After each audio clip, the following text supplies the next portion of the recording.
Okay, we are studying the topic, does God exist? This is one of the most common questions that atheists, or even people who doesn't want God in their life, ask, thinking that there's no way we could prove. By the way, maybe next time I will tell you, but because I said this, God cannot be proven, neither can he be disproved. That's the kind of thing the world would accept. So you can't literally say, yes, he is there. At the same time, you can't even disprove him because he is beyond human imagination or human element.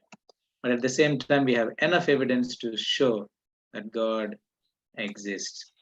Okay, the outline evidence against the existence of God. If you remember, if there's any one of you who have not gone through the part one and part two, I would suggest after this session, please go on to my YouTube, Pastor Mohan Rao Abadasari, and watch those two parts so that you will have better understanding of what we are talking about today as well.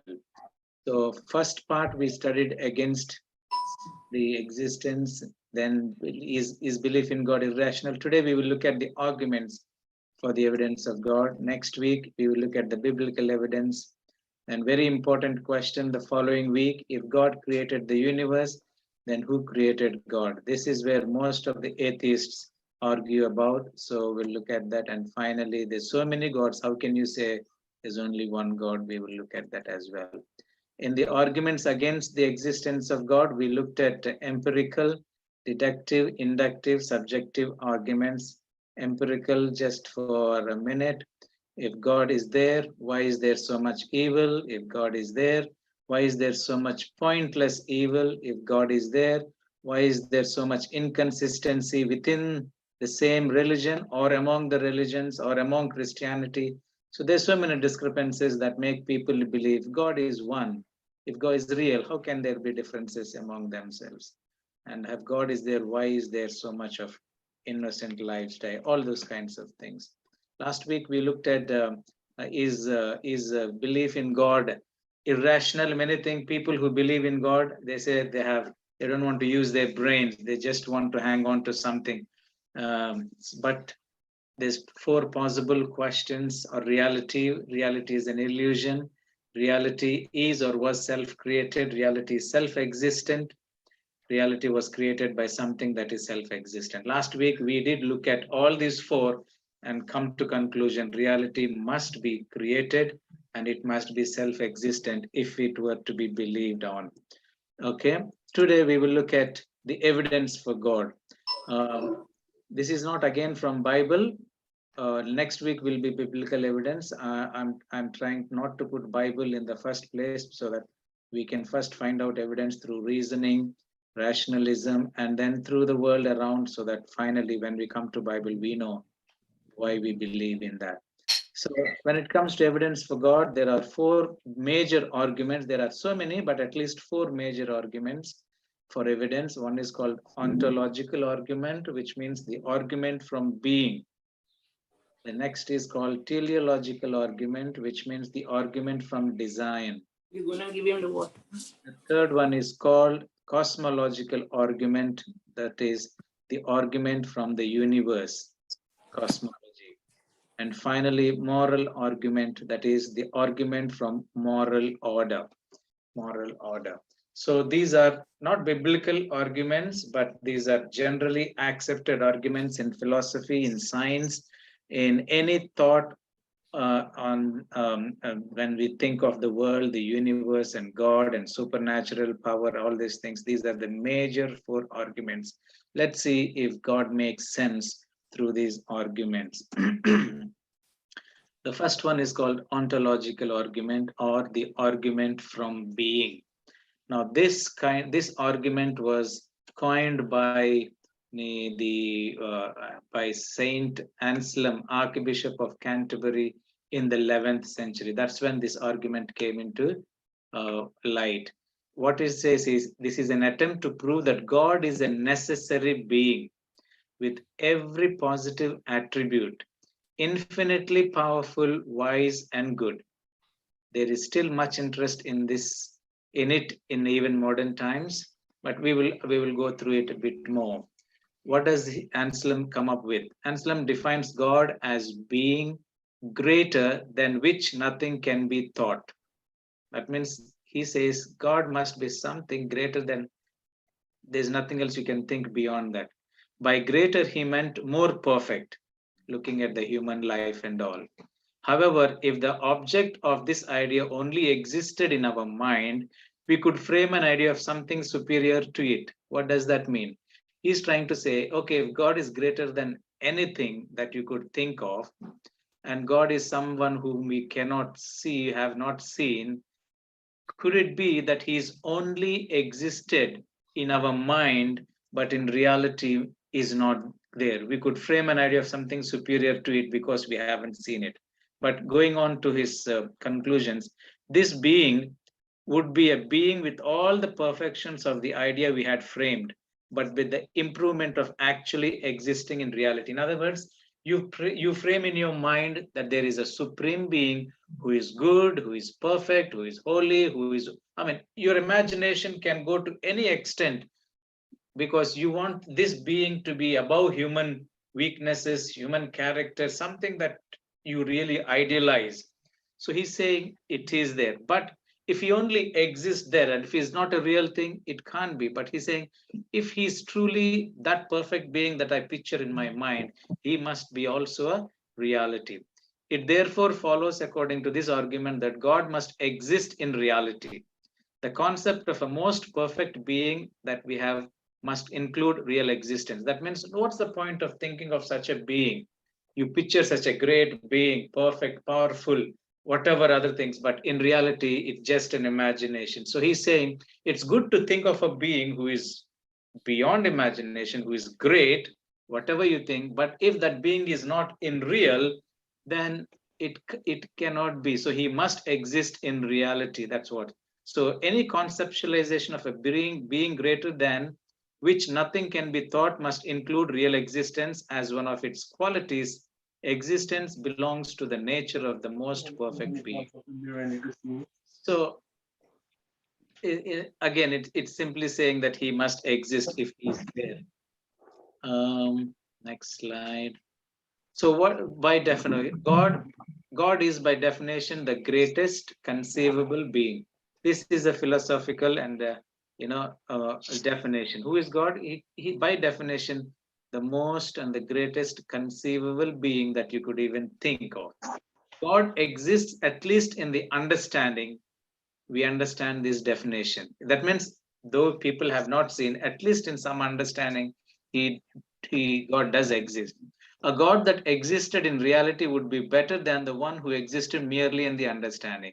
That means if you only imagine God existed, but you do not know if he really exists. But if there is a God who really existed, the God who exists in reality is greater than the one who just exists in your mind or in your understanding. So suppose that God doesn't exist in reality, but only in the understanding, then what happens? Then we could conceive of a being greater than God, namely a real God. That means if there's no God really in existence, but he's only existing in your mind, you just think of such a great being. That defeats the purpose, saying that that means there must be somebody greater than that being that you pictured in your mind who could be a real being. So there won't be any full stop for your imagination of where you want the reality to come by. But when we could conceive of something greater than the greatest conceivable being, just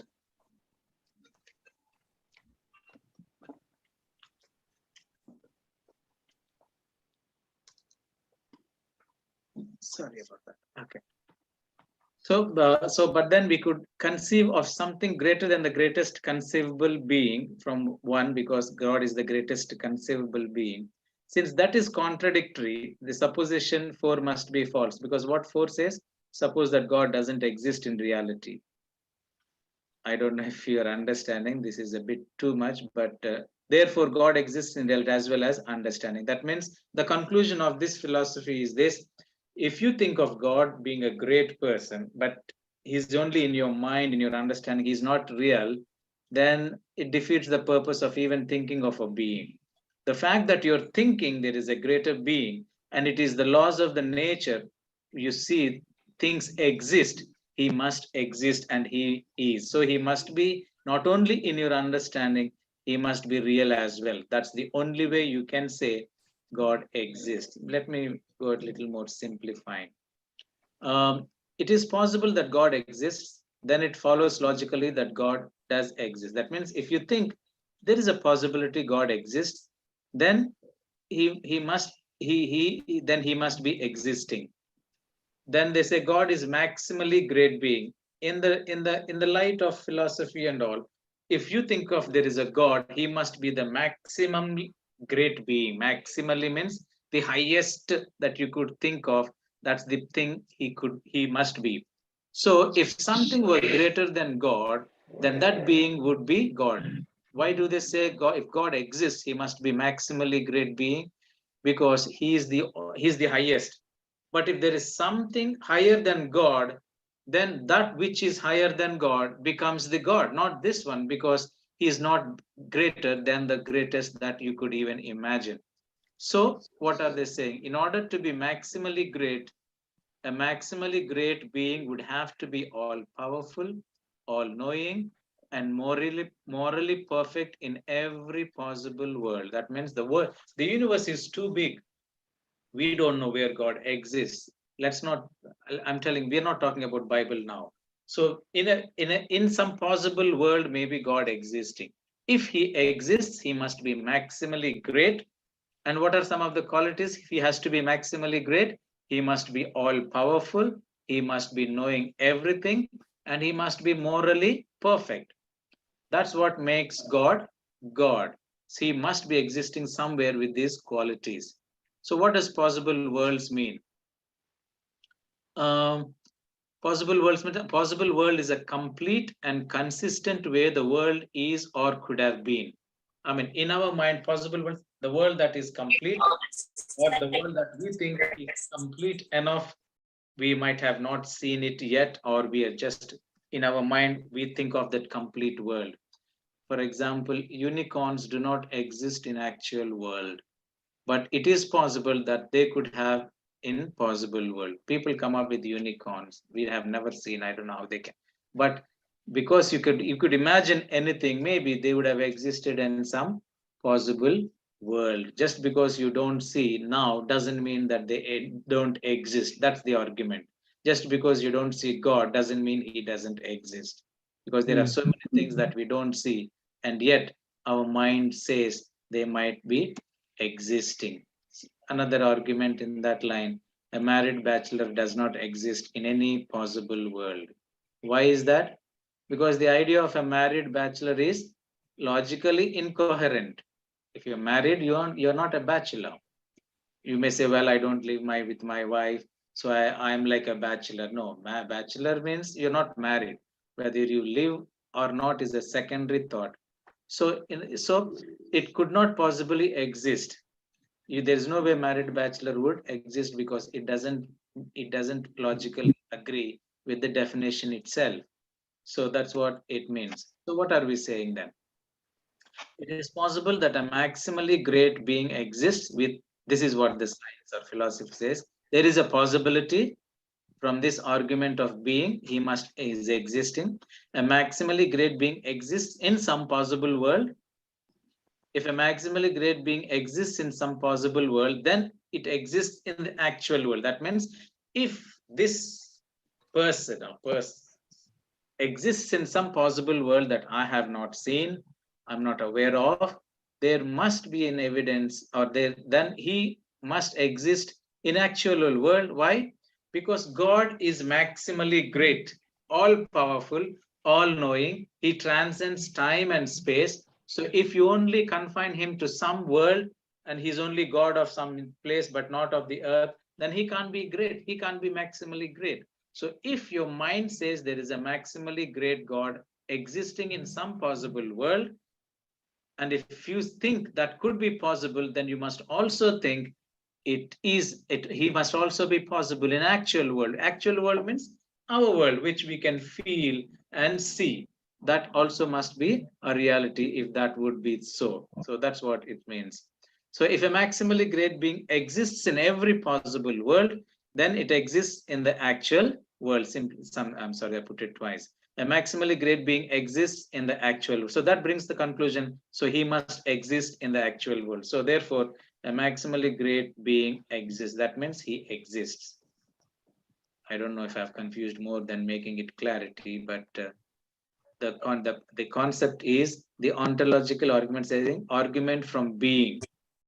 Everything, we are beings, we are alive, we can feel. This is a reality, and there must be a reality beyond human minds can see. And if that reality does exist, it must be real in my world as well. I think that's the simple way to put it. The second argument for God is called teleological argument, which means the argument from design. I think this is more relevant to us because we see it, we understand this better. The basic premise of all teleological argument from the existence of God is that the world exhibits an intelligent, listen to this. The world exhibits what? Intelligent, purpose based on experience from nature, such as its order, unity, coherency, design, and complexity. Any one of us who take time to observe nature, look at the complexity in it, look at the purpose of things and the design that we see and the order that is around, how on earth can somebody say it just popped up like that? The design is another clear evidence that is in the world to show there must be, if there is a design, there must be what? A designer. A designer. So this argument says if you see a design in the world, there must be a designer. For example, since the universe displays such an amazing design, there must have been a divine designer. The 3-on diesel just had one of our turbo systems in. There must be a designer. For example, as we said last time, some time ago, if the earth were significantly close or further away from the sun, it would not be capable of supporting much of the life it currently does. If the elements in our atmosphere were even a few percentage points different, nearly every living thing on earth would die. As we said last time, the way the earth was arranged, put in its place from to the distance of the sun, even if it was slightly closer to the sun or even further from the sun, by heat or by cold, the life would have been extinguished from this earth. Exactly where life is possible, it is there. For all these years, it has not moved, it has not changed. You think it's just by chance that life exists and the position of how it is? Any thinking person could not say it just happened like that. There was a design, there was a purpose, because we see the purpose of life existing by the way the earth was positioned in our solar system. Also, some of these men, as at least two of these great scholars, they say, though they don't believe in God much, they have arguments against. Look at what Socrates says. With such signs of forethought in the design of living creatures, you can doubt they are the work of design. What is he saying? When you see so much of design in the living creatures, how can you even doubt? You can doubt they are the work of design. That means he said, can you really doubt that this is not the work of a design? Because look at the way, the order, the complexity, the purpose, and the providence and the beauty. How can that be just by chance? Another scholar says, what would be more obvious when we look up to contemplate the heavens, that there is some divine divinity or intelligence? The more you observe the universe, study it, the more they're fascinated about the order, the complexity, and every other aspect of it. And they wonder, how can this just come as just like that? Of course, in the Bible, heavens declare that there is a purpose why the heavens are made, but we will look at that later. But the appearance of design is a great evidence for God. In the design, this is one area where people think, well, it just happened or whatever. There's one thing that scientists cannot even today prove or say, how can this be? Is this called anthropic principle? Anthropos means man. That means something that is associated with man. What does that mean? modern cosmologists have identified not less than, listen to this one, 40 measurable characteristics of the universe. Each of these are fine-tuned to such great degree that moving one of them in either directly only a fraction of fraction of a fraction of a percentage would make the existence of life anywhere in the universe impossible. We just spoke about the sun or the position of the earth to the sun, but there are at least 40 measurable characters that the scientists identified that are in its order, that are designed, put in a place where if you move them, how much?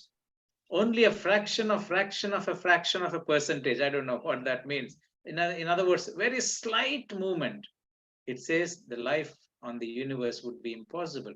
For example, gravitational force and electromagnetic. I'm not a science student to explain these things.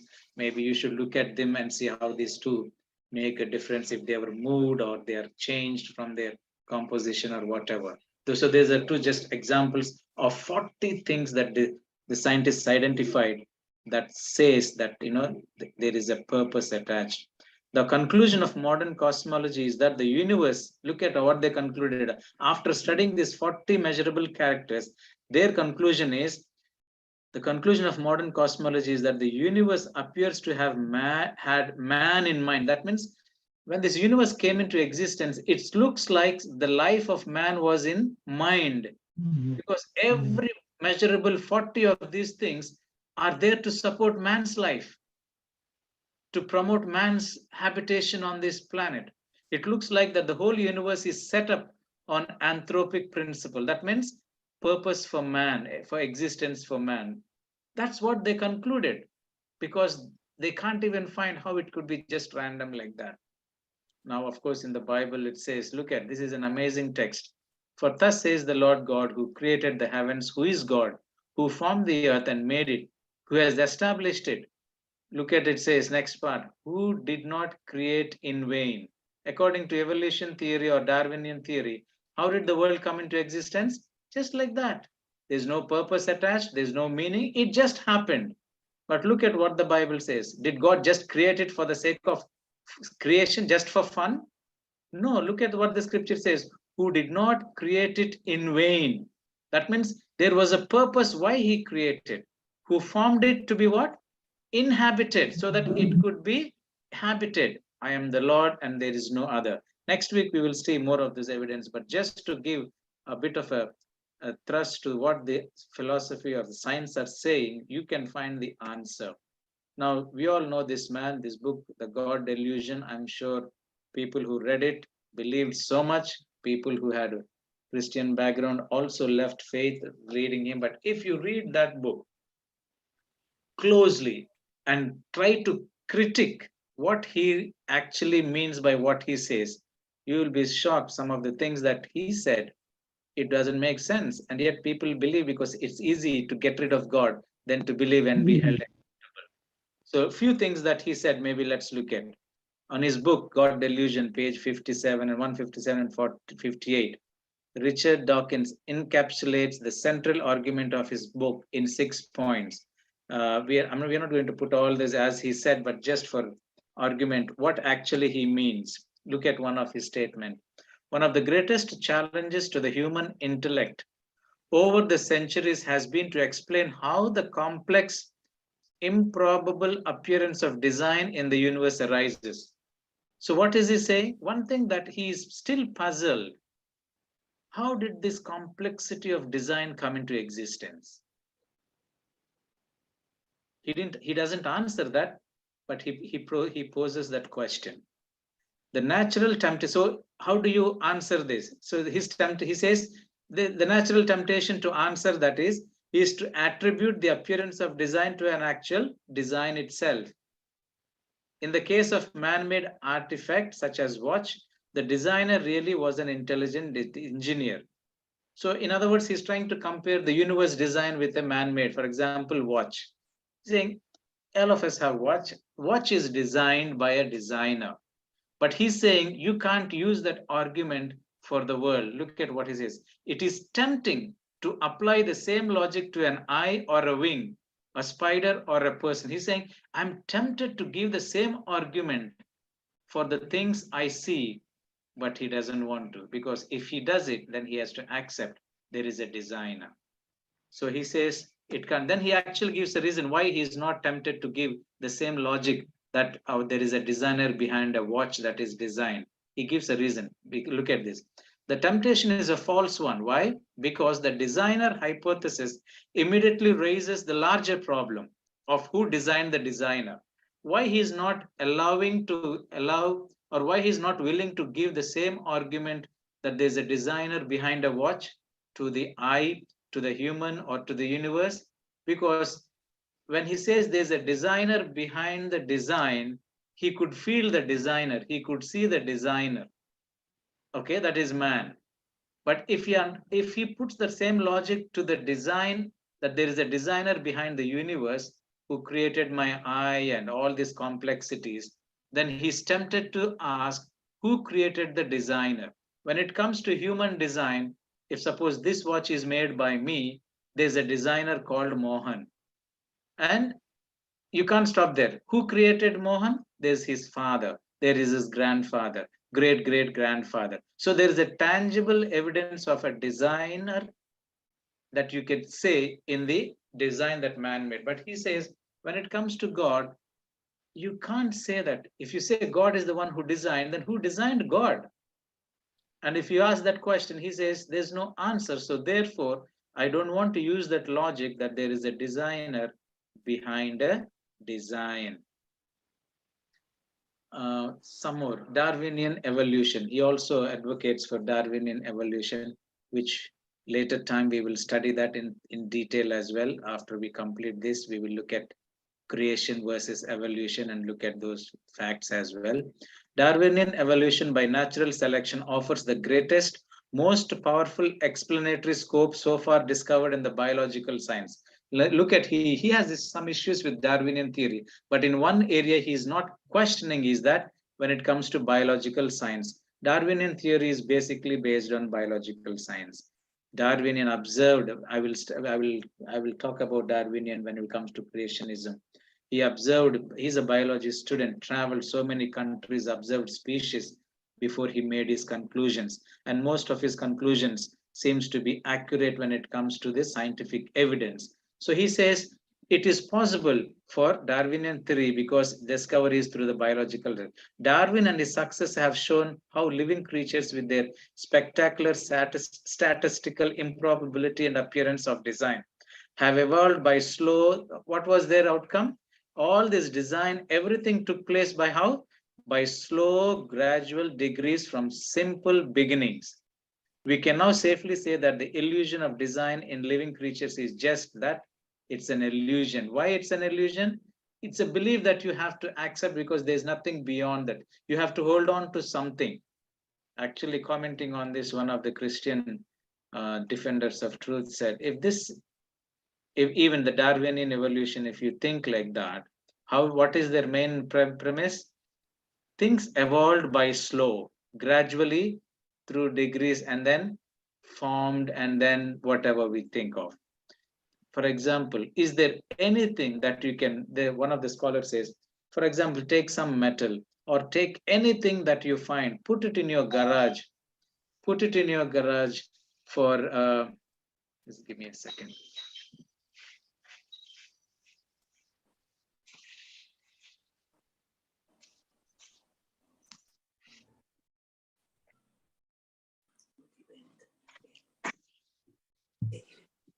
Sorry about that.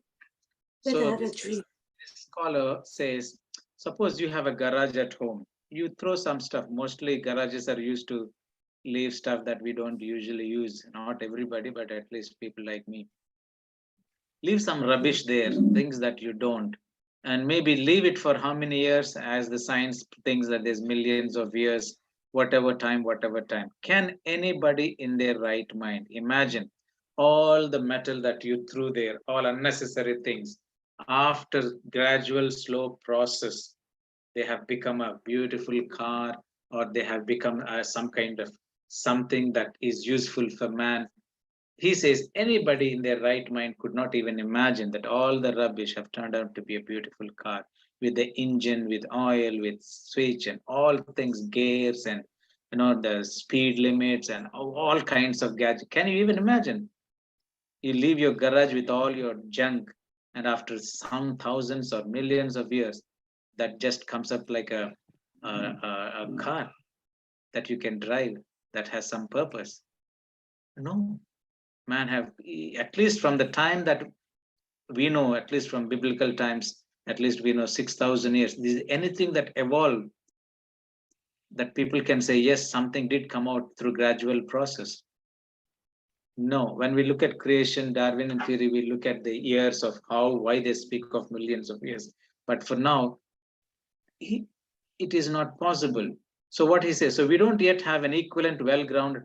So what Dawkins is saying is, at least for Darwinian theory, there is some evidence of biological sciences, because they place their evidence, their conclusions or arguments based on biology. And one of the way they want to explain is evolution took place slowly, millions of years. But when it comes to the world, because Darwin mostly spoke about the life on this earth.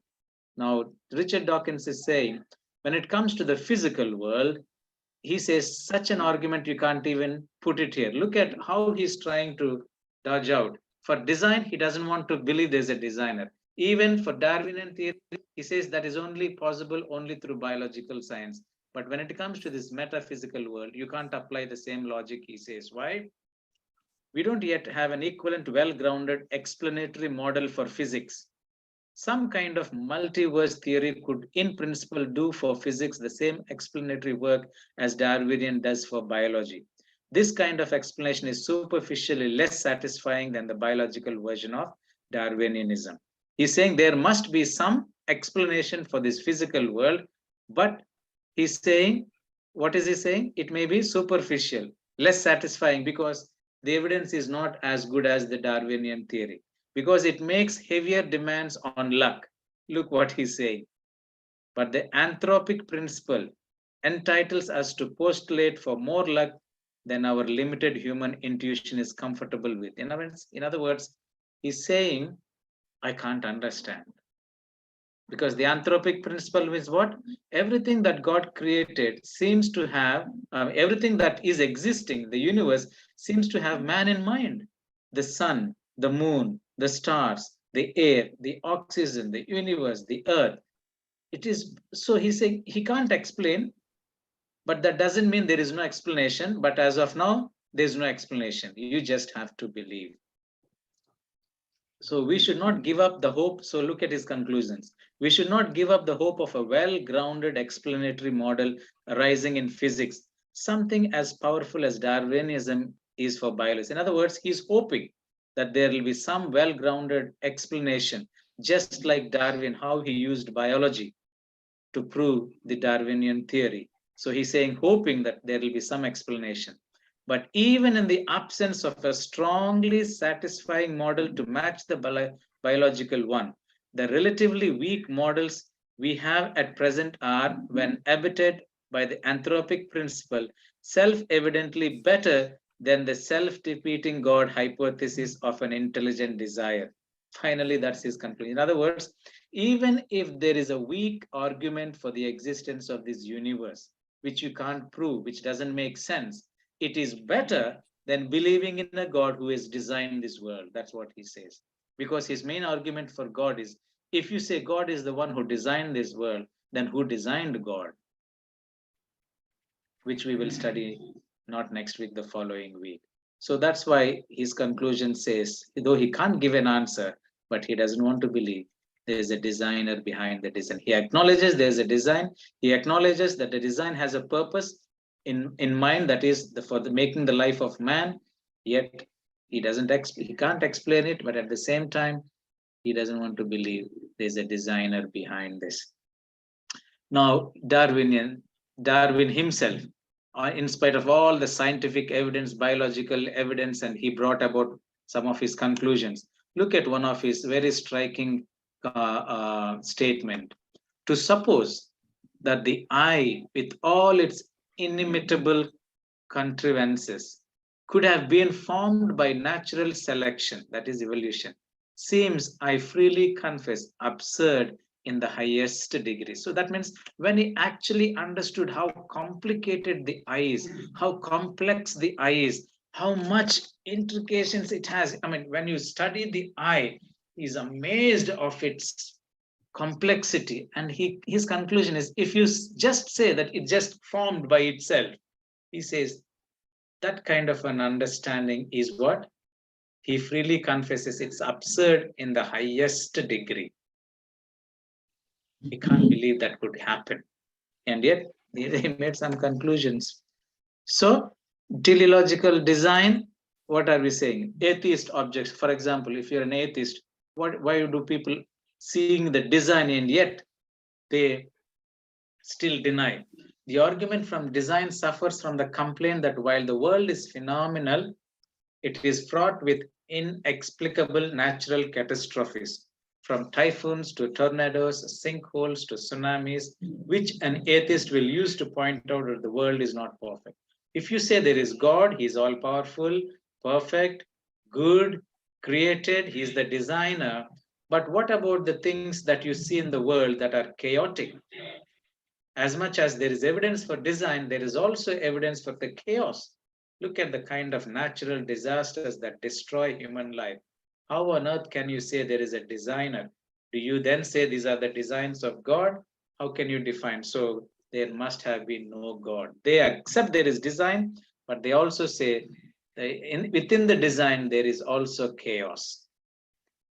How do you put that one? So it is worth noting that here that the teleological argument doesn't posit that the world is perfect. But look at the argument from design is not saying that the world is perfect. That's what the atheists try to defend themselves. But the argument itself is not saying the world is perfect, but its creator is. That's the difference we must understand. Here referred to St. Augustine's poem Super, then that what he refers it. That he allows for such vagaries of natural and nature and natural disasters is part of its unscrutable plan. And the fact that nature has not destroyed itself, but perdured despite man's attempts to destroy other man and the earth in the process, is attributed to God's perfection versus man's imperfection. As much as you see so much of natural disasters that destroyed life and so much of nature in many ways, nature never destroyed nature completely. So this argument is saying there must be a God behind this. So that's from design. Before I conclude, think of anything you see that is made or that is outside natural existence that came out of man. You will always see it is created by somebody. Nothing you can say just existed apart from the even nature. We don't create it, God created it. Okay, so the third one, cosmological argument. That means the argument from the universe itself has some evidence.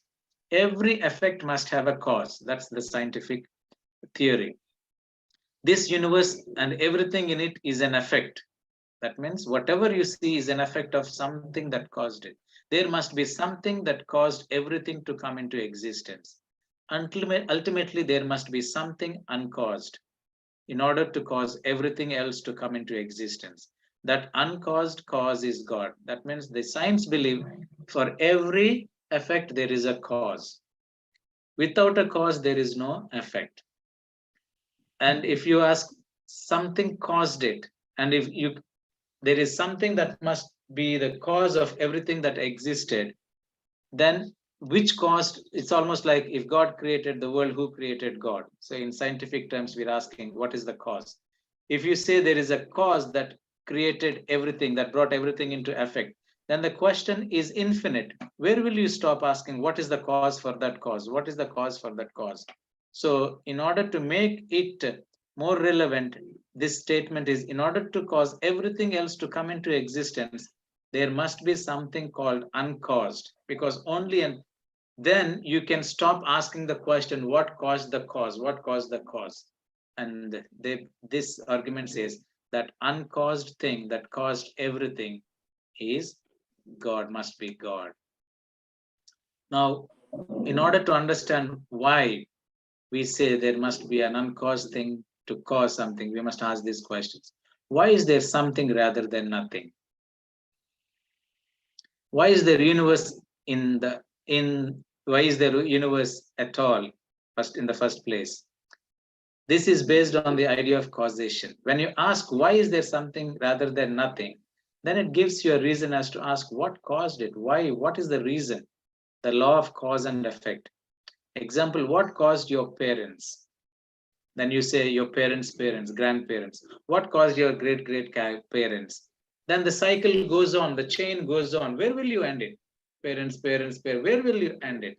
It has to, until we track to some infinite time. If you go on like this, where is the end? So this logic must end somewhere so that it makes sense. If evolution were to be true, we come from monkeys, fish, so-called celled amoeba. That leads us to the first known, for example, people believe in,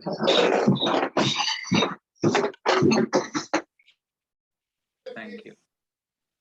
When we do creation and evolution, we will go into details, but for the argument's sake, I put this here.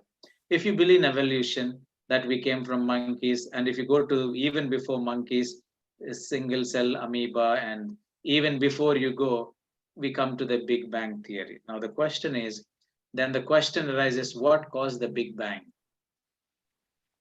Now, every scientist stops there at the Big Bang. It is because there's no cause for that one. What caused it?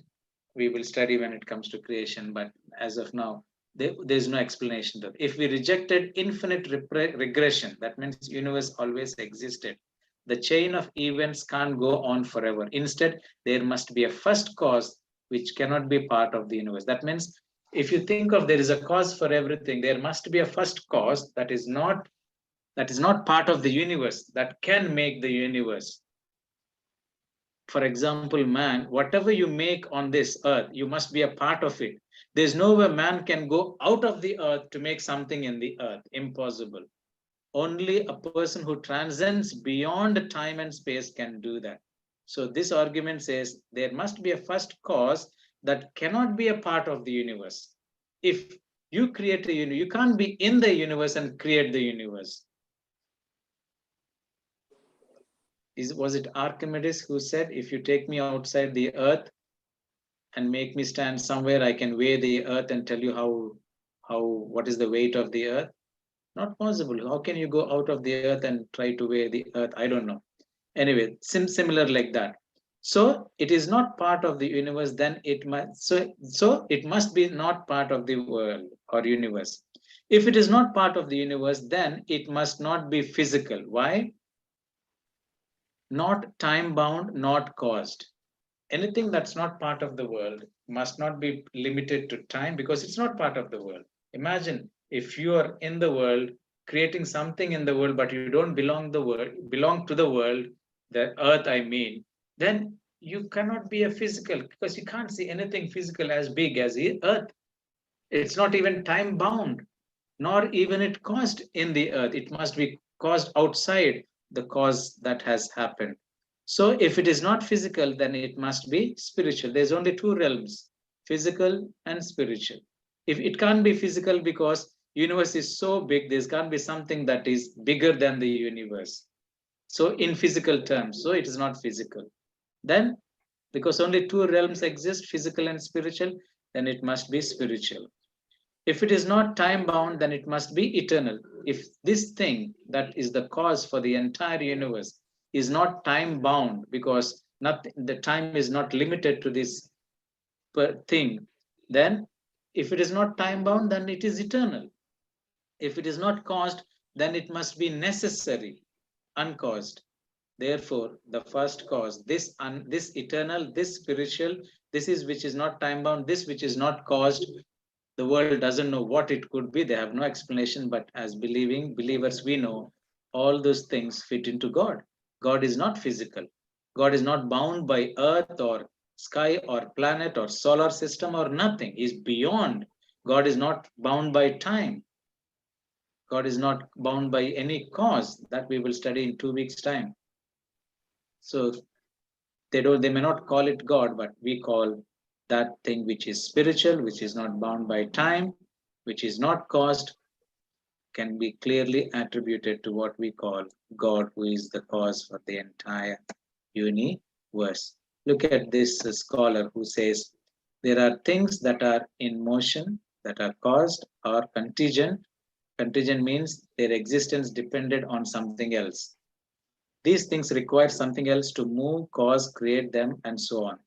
Anything you take on this earth that man has made it, there must be something for them to work, something that's behind them that makes them work. So this chain of movement, causation, contingent can't be on indefinitely. Eventually, you have to arrive at something that existed, which is unmoved, move, uncaused, cause, uncreated being. And according to Thomas Aquinas, that uncaused, unmoved, uncreated being is what we call God. That's the third argument, cosmological. The final argument is called moral argument, which means the argument from moral order. What is true to you is not true for me. This is how we think today, postmoderns. Your culture is different from my culture. Your values are different from my values, isn't it? All of us here are not from same culture, not from same background, not from same values. We all have different values. What I understand in one way, you may take it in a different way. That's how. But there is something that's principally same for the entire universe, irrespective of what culture you come from, what race you come from, what values you are raised under. For example, language is arbitrary. Language is arbitrary. Why? What you name is what you identify. That's what the language does. For example, laptop can be called a pen. For example, whoever, let me say this, I have an iPad with me. When they made this iPad, if they have named it as pen, well, all of us would be calling it as pen. That's what the language, that's why we call it arbitrary. What it is called, it is what we understand it to be. But when it comes to morality, but morality is anchored in the character of God. When it comes to language, it changes based on how man understands, how man puts things in its place to make people understand. But when it comes to morality, it is anchored in the character of God. Why? There is no consistency in the commonality of language, isn't it? The same language we use, the same words means different things in different ways. Even in English, different words mean different to different people, the way they understand the language. But when it comes to morality, but there is complete consistency in the commonality of morality. When it comes to morality, there's consistency across language, across culture and values. How? Axiological argument from Greek, which means value, worth, or study, is the philosophical study of value. It includes questions about the nature and classification of values and about what kind of things they value. Morality is what they may say, the way we live.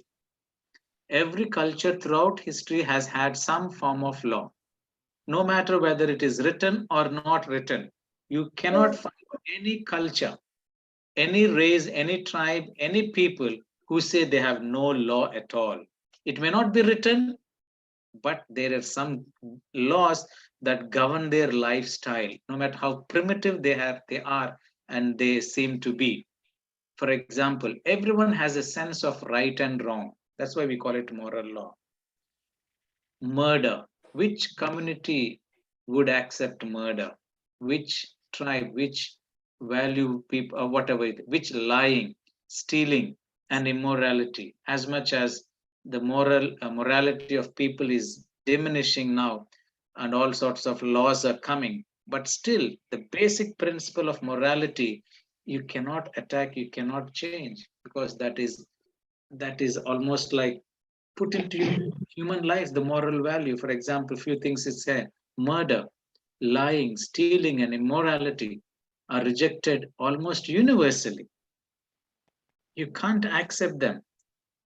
Where did this sense of right and wrong come from, if not from a holy God? Okay, where did this come from, if not from a God?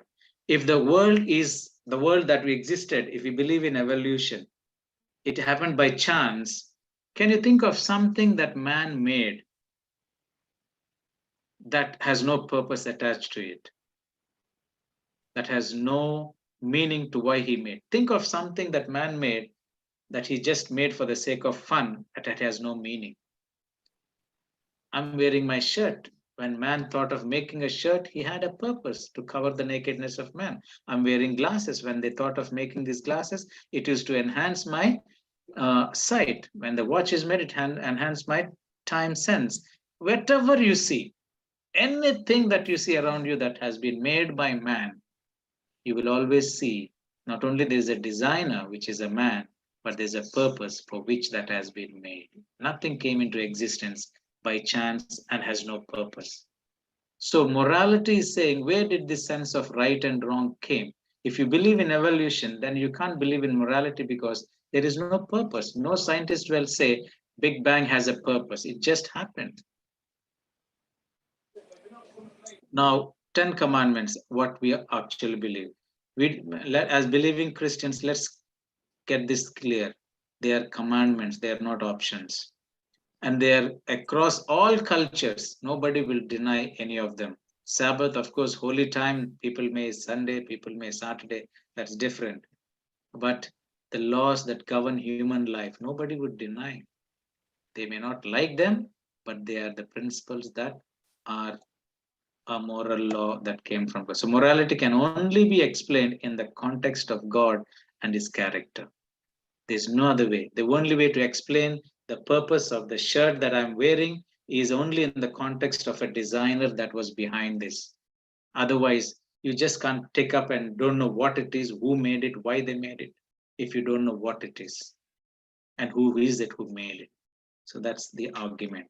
Now the question is, does it really matter? Do you have arguing about whether God exists or not? Does it really matter? What is the point? You just live your life. Does it make any difference if I know there is God or not? Because even if God is there, I don't think he's helping me. He doesn't bother. If God is there, as we suggested, why all this chaos? Look at the chaos in this world. There's more harm than good. In the name of Christ, how many mad things have been done? You know, more people were killed in the name of religion, Christianity. More wars were fought in the name of Christianity. What's the point? Does it matter whether God exists or not? How do you answer this question? Does it really matter? It matters, because if you don't believe, then there's 4 questions that you have no answer, which are vital to human life. You can't find an answer to these 4 questions if there is no belief of God or not. What are those questions? Number 1, origin. Where am I from? If you don't believe there is a designer, if there is a God or not, then you can't even prove where you are from. Science can't prove where you're from. They can tell you what brought you, or you came from monkeys or this or that, but where is your origin? Where am I from? Why am I here? What's the purpose? Ask a scientist, a philosopher, what's the purpose of human life? There is no answer. Because in the creation itself, there is no purpose. So what's the point of man? So outside God belief, you can't find a meaning to who you are, why you are here. Then morality, how should I live? If things just existed by chance, just came out like that, then where is morality part? Who brought this morality of right and wrong if that everything is by chance? How should I live? Who should tell you?